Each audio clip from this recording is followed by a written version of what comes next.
Once upon a time, in a bustling village in Nigeria, there lived a very wealthy man named Chief Alumide. Chief Alumide was renowned for his immense riches, sprawling farmland, and the finest livestock. Despite his wealth, he was known far and wide for his wickedness, particularly towards his gentle and kind-hearted wife, Amina. Amina was the embodiment of grace and patience. She was beloved by everyone in the village for her generosity and warmth. Yet, her life with Chief Alumide was far from happy. He constantly belittled her, ordered her around, and punished her for the smallest perceived mistakes. He never missed an opportunity to flaunt his power and wealth over her. One hot afternoon, as the sun beat down mercilessly, Amina was in the field, working tirelessly under her husband's orders. Chief Alumide, lounging in the shade with a jug of palm wine, sneered at her discomfort. "Work faster, woman," he barked. "You're slower than a snail."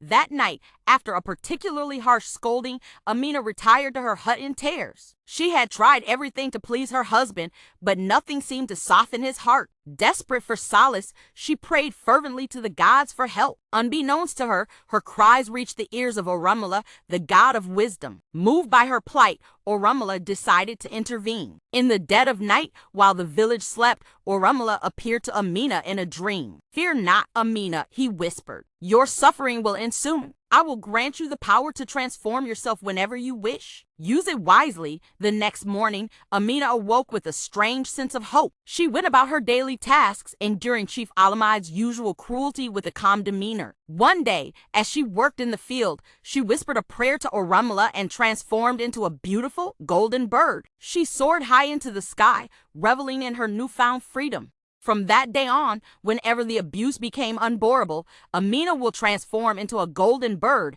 and fly, escaping the harshness of her husband. Chief Alumide grew increasingly puzzled by her disappearance but could not unravel the mystery. One evening, driving by curiosity-suspicion, he decided to follow her. He pretended to leave the house but doubled back, hiding behind a tree. He watched Amina, after enduring another round of his cruelty, whispered her prayer and transformed into a golden bird, flying away towards the forest. Furious and bewildered, Chief Alumide decided to lay trap. The next day, he summoned the best hunters in the village and instructed them to capture the golden bird at all cost. The hunters, unaware of the bird's identity, set out to fulfill their task. As Amina flew over the forest, she ensnared in a net by the hunters. Unable to break free, she was brought before Chief Alumide. "So it was you all along," he roared. "I will keep you caged forever." As the hunters watched the cruel scene unfold, one of them, a wise old man named Baba, stepped forward. "Chief, this is wrong. The gods do not take kindly to such wackiness. Set her free and change your ways, or you will face their wrath." Chief Alumide laughed derisively. "Nonsense. She is mine, and I will do as I please." Suddenly, the sky darkened and thunder rumbled. Orunmila appeared in a flash of lightning, his eyes blazing with fury. "Alumide, you have been warned. For your cruelty and refusal to heed wisdom, you shall lose all your riches and power." In an instant, Chief Alumide's wealth vanished. His grand crumbled, his livestock disappeared, and his farmlands turned barren. Stripped off his wealth and status, his was left with nothing. Orunmila turned to Amina, gently breaking the net and setting her free. "Amina, you are not longer bound by his cruelty. Go live your life in peace and happiness."